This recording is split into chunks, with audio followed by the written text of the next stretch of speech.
Good morning. This is Gaming Perspectives with Saul and Jolene. And today we're talking about... pulling a Leroy Jenkins. Now, if you don't know what that is, go on the internet and look it up. I guess it's pretty old now, right? That's what I'm saying. Wow, 11 years. Yeah, if you haven't been around that long. 11 years? If you haven't been around 11 years. Well, I mean, like, you could have been 5 when that happened. That's may true. not know.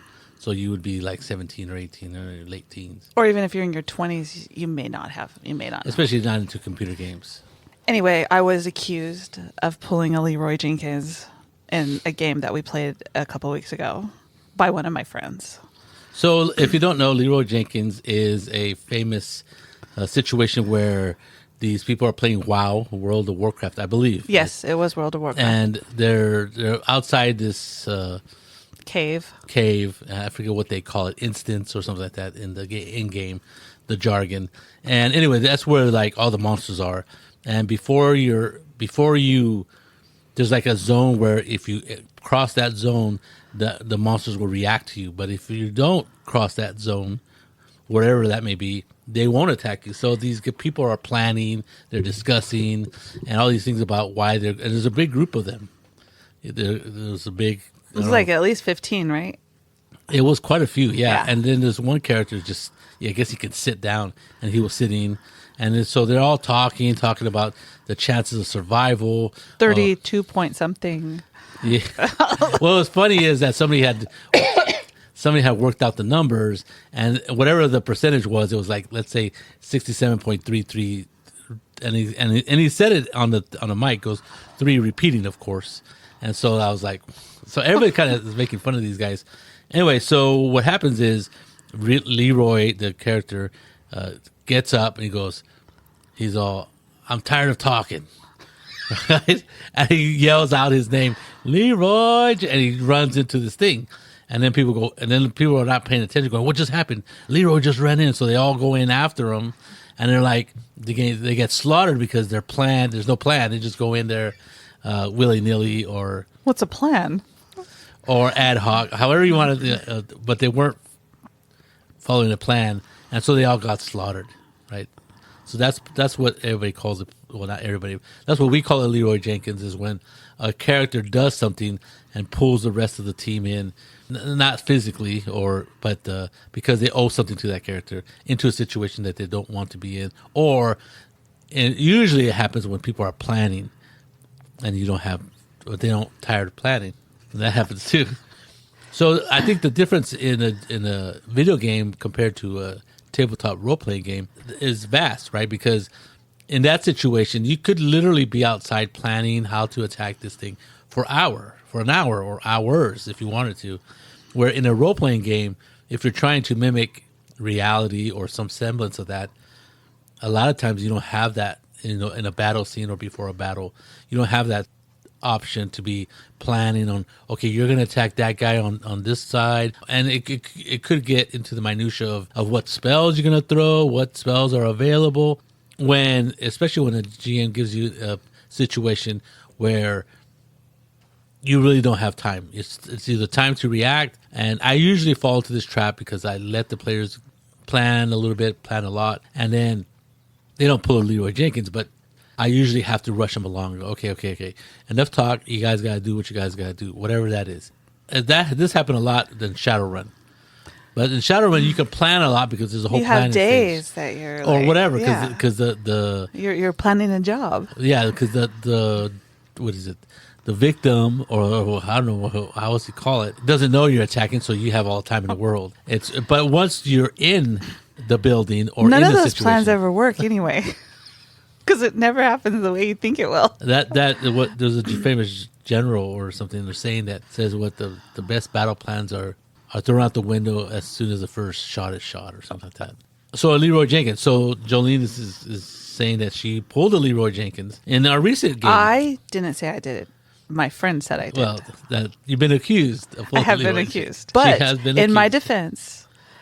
What's your defense? My defense is that all characters have sub things going on, right? So one of the things for Liliana is that her father, she sees him leading a an army. Well, she kind of had a vision of it, right? And when she gets to this certain place, I can't see onto the beach, but I asked the Dragonborn, There's three of them, I know, suppose. the I think it was Sippy's character. Drax. I go, is that my dad?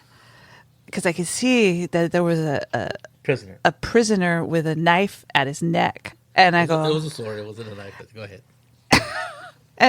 and so I said, does that look like my father? And he said, yes.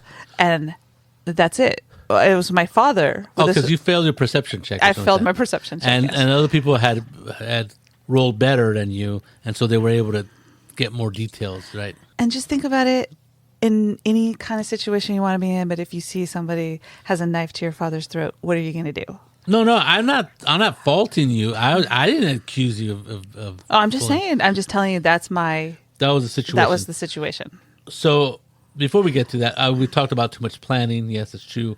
And sometimes planning is okay, but it's not realistic. Like in this situation, you guys have been moving rather quickly to get to this town that had been attacked, and you come upon this scene at the beach.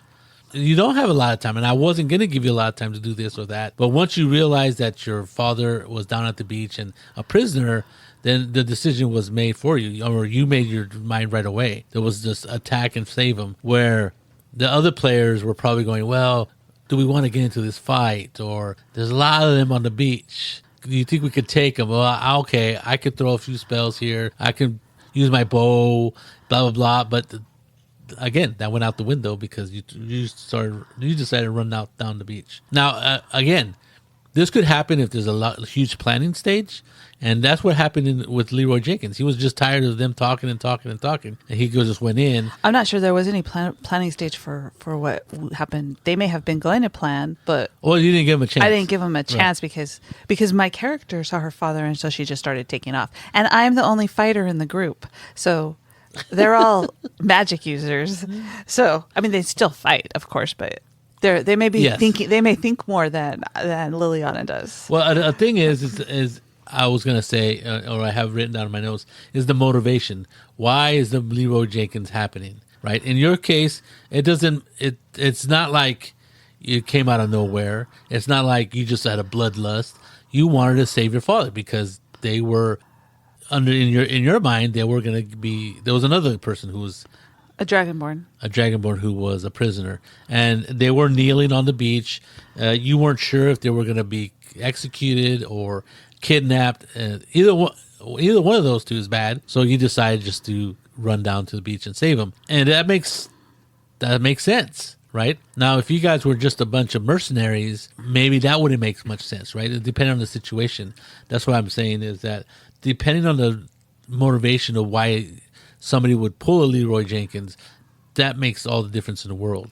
If they're just doing it just to get people into fights, then maybe the players should have a talk with that player. And then they don't like that situation, like their Leroy Jenkins is always getting them in trouble for nothing, then that's something else. But we're talking about a certain situation where you had a real reason to just get down on the beach as fast as you could, and that's what you did, which makes sense considering the situation, right?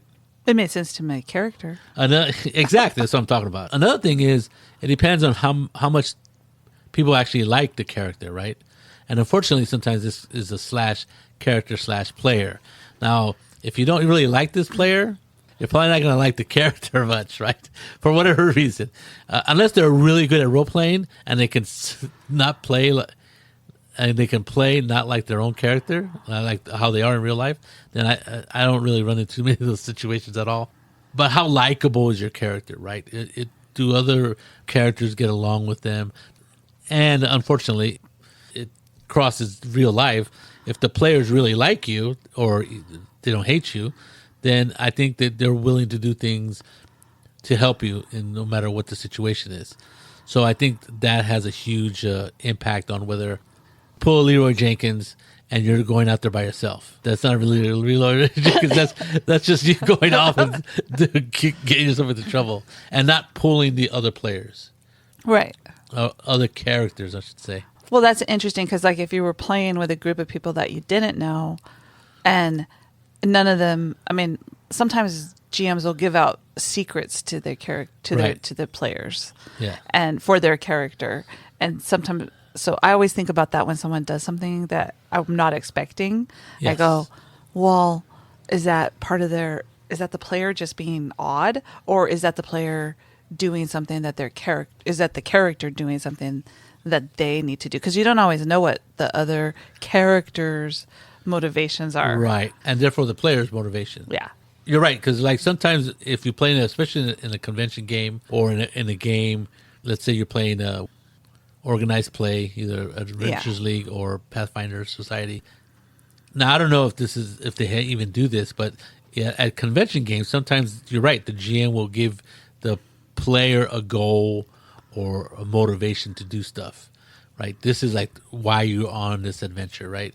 To rescue your father, to retrieve an heirloom, and you're willing to like steal to keep it because it's yours, right? Whatever. Now, there's a difference between that and, well, when we played Troika, right? Mm-hmm. The golem. Well, no, it wasn't the golem.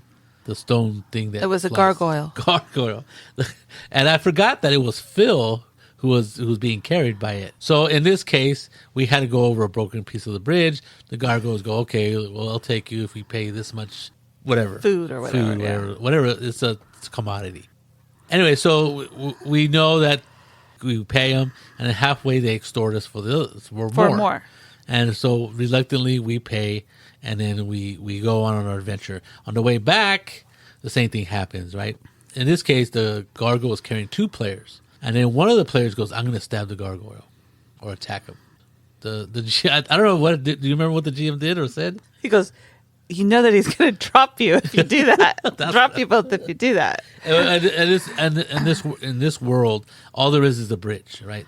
You don't know any of the world. You don't know how far down the ground is or anything. You've never seen the ground. There's clouds underneath you. You don't know anybody who falls off is never seen again. Right. So my friend Phil, I think he goes, "What are you doing that for?" or something like that, right?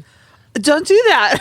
He goes, I just want to see what happens, right? And then the GM even asked him, "Well, if you stab him, he's going to drop you, and you're not going to play anymore." And he goes, "Okay."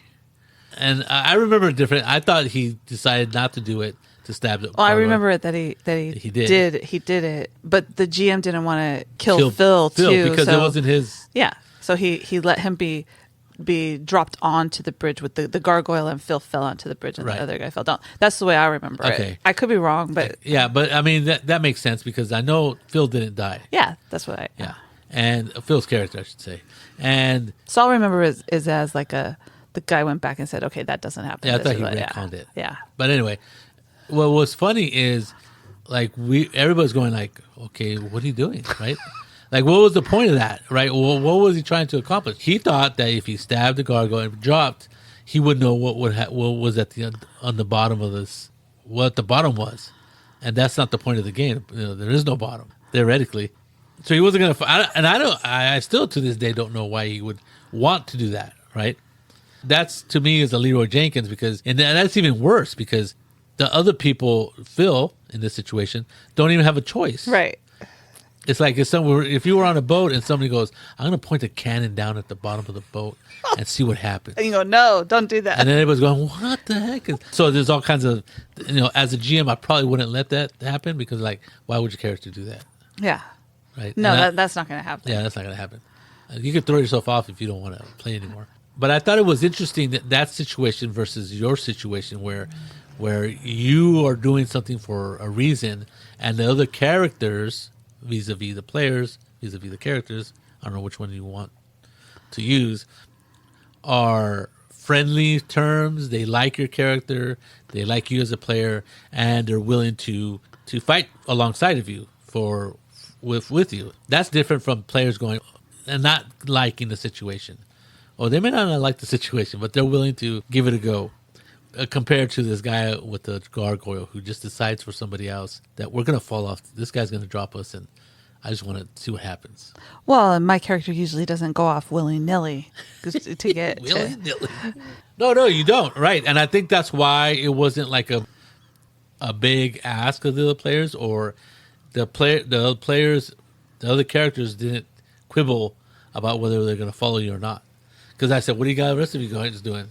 And they're like, oh, we're going to go. So it wasn't like you were out there by yourself for like a minute and you're there going, is this a good idea? I'm sure they were doing that. No, none of them did that, because I asked them, what are you guys doing? They go, well, we're going to go down there with her. Like, okay, sure, sounds good.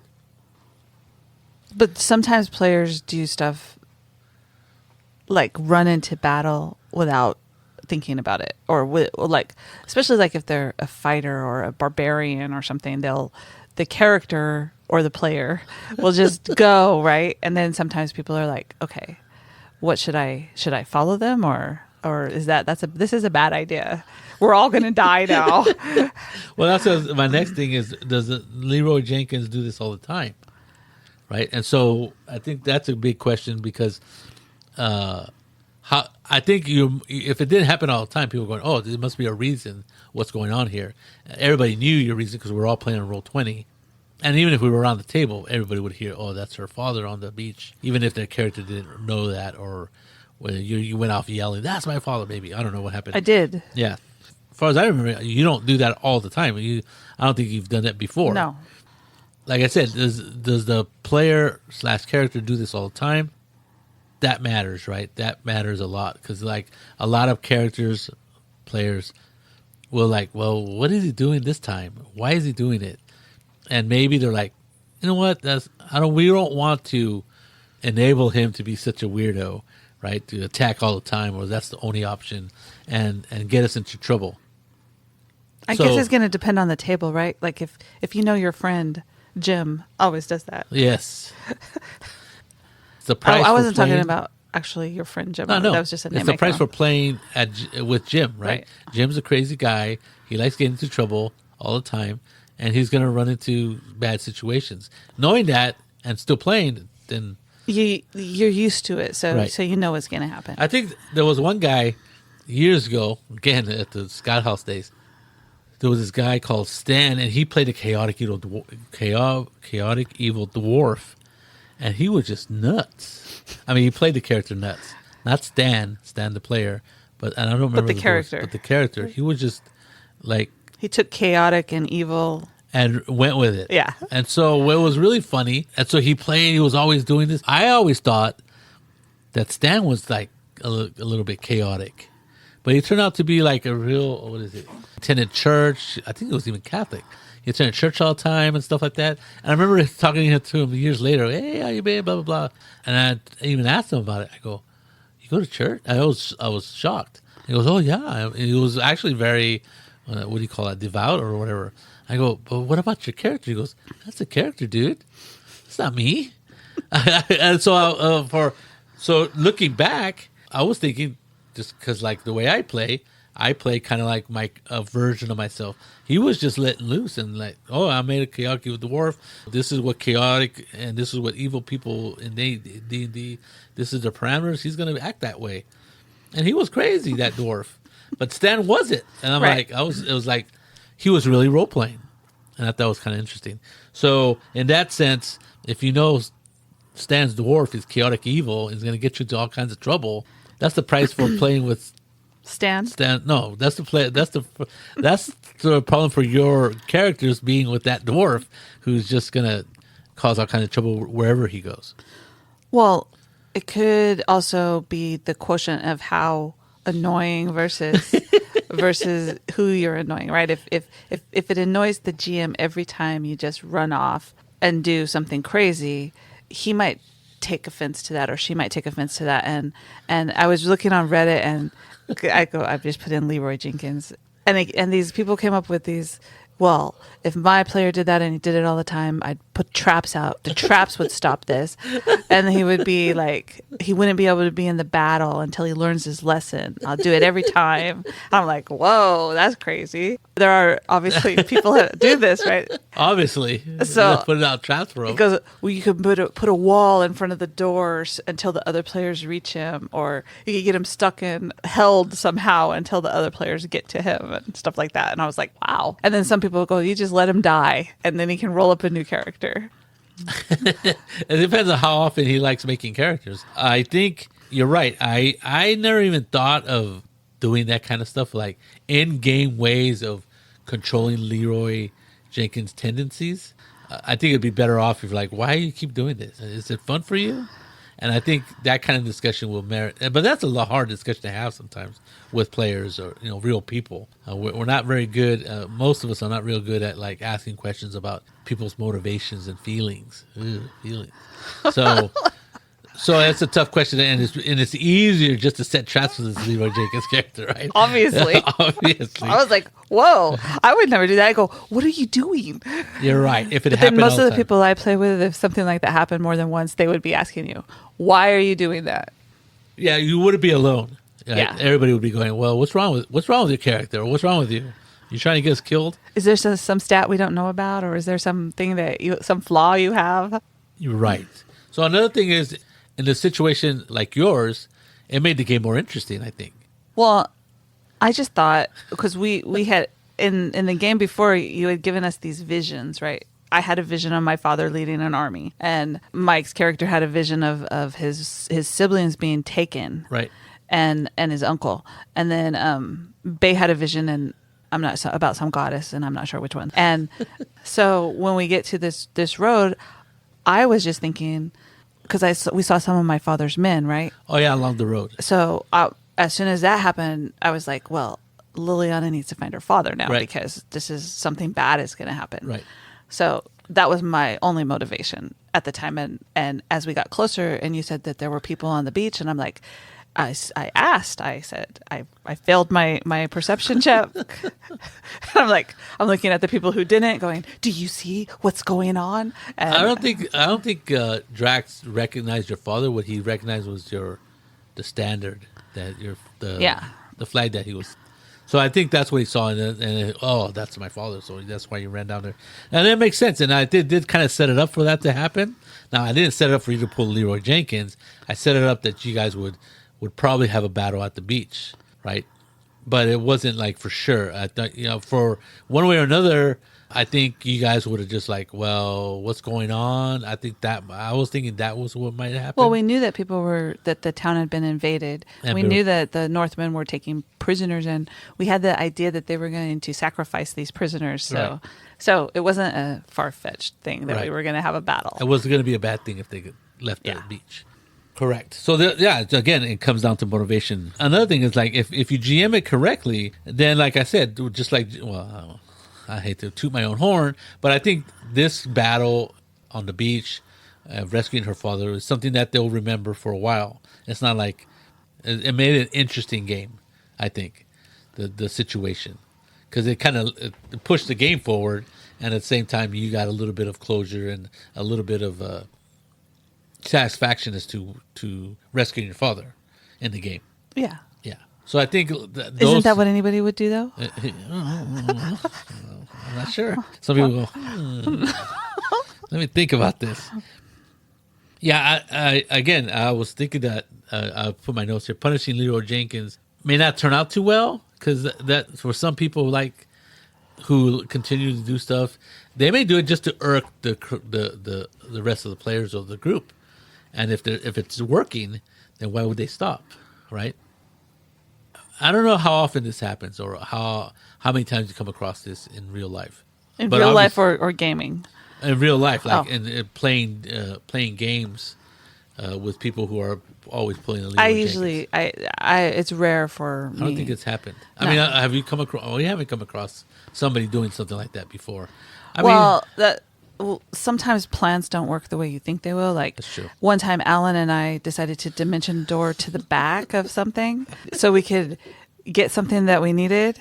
Oh, you were trying to surprise somebody or get behind a shaman who you guys were. That's what really we were doing. worried We were about. trying to do that Yeah. so that we could get past him, and it didn't work out very well at all. Well, you but got that past wasn't. him. We did, but that wasn't a Leroy Jenkins. That was just a bad plan, right? Because then we got hit, and Well, we were down, and nobody could get to us, right? because you had dimension door to get to where you were at. Yes. And what it put you was behind enemy lines. Yes. So like you were sandwiched between the bad guys. But we thought and it the was a frontline good bad idea guys. at the time. I'm like, yeah.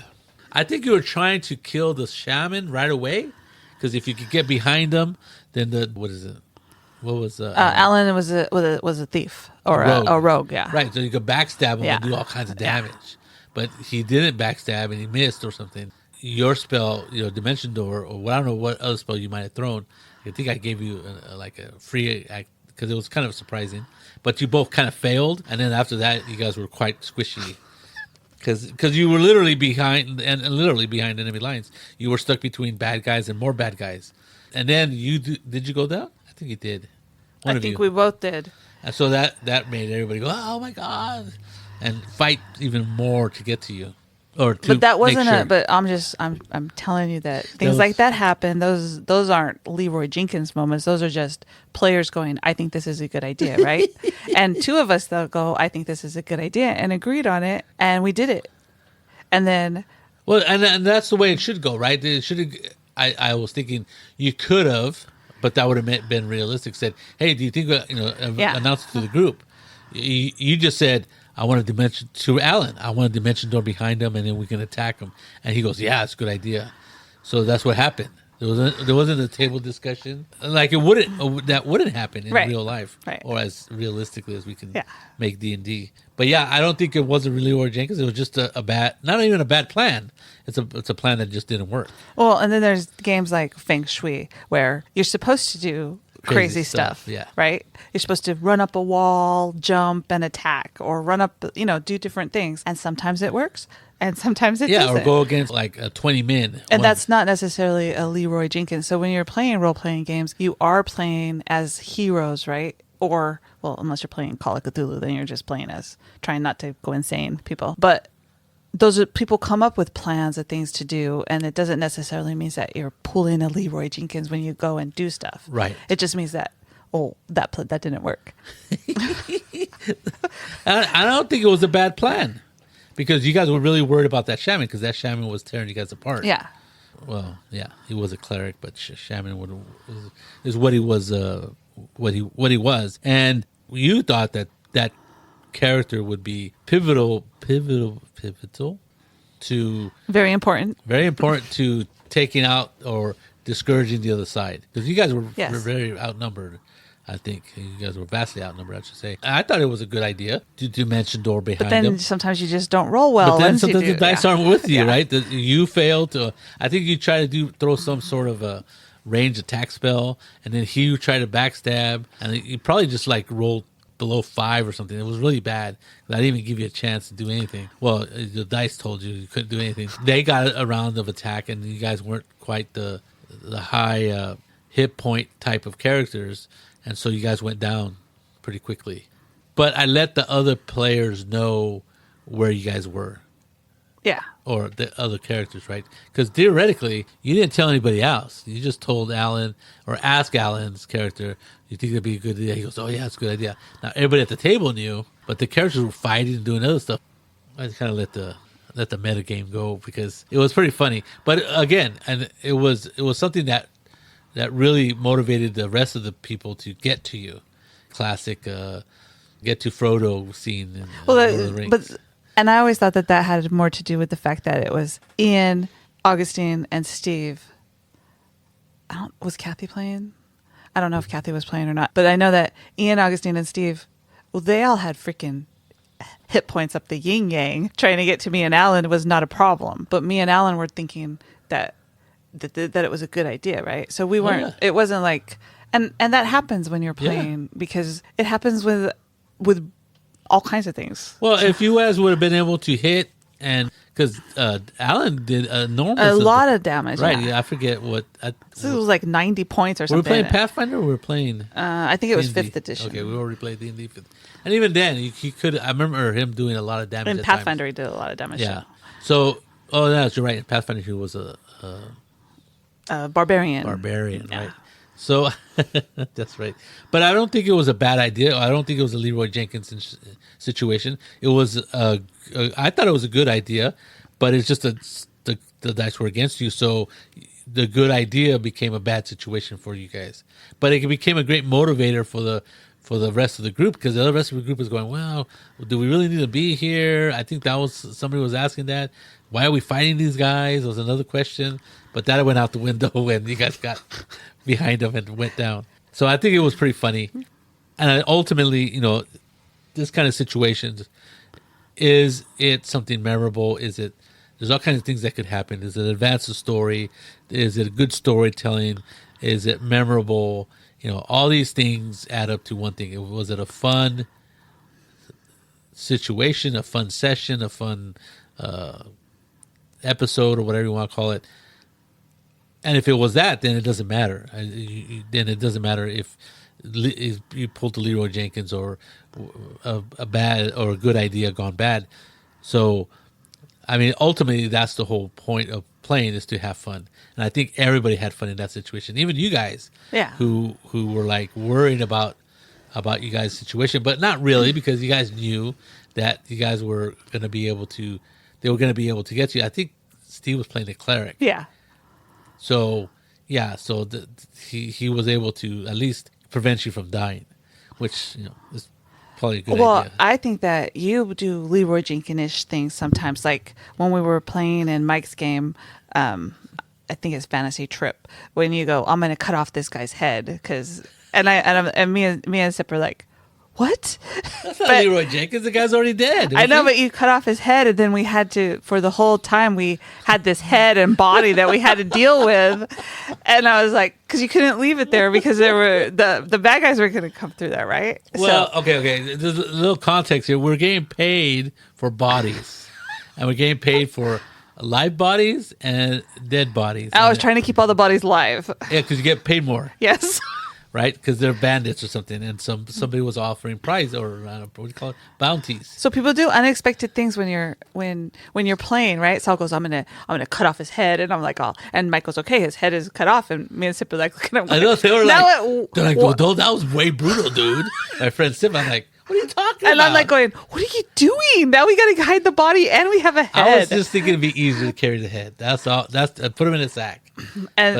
And that was, I was horrified at it, and I was like going, oh my God. So to me, that's kind of Leroy Jenkins-ish, when people do things that you're not expecting them to do. That's just surprising behavior. And again, I'm not a bloodthirsty player or anything, but I was just thinking, to me, my character was thinking logically, these guys are bad guys.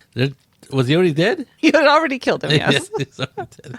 And I'm not too sure what the morality or what the religion is of that world. We haven't really delved that much into it. I just thought, well, we're not going to be able to carry a whole bunch of bodies, so let's just, obviously we killed somebody. Here's their head.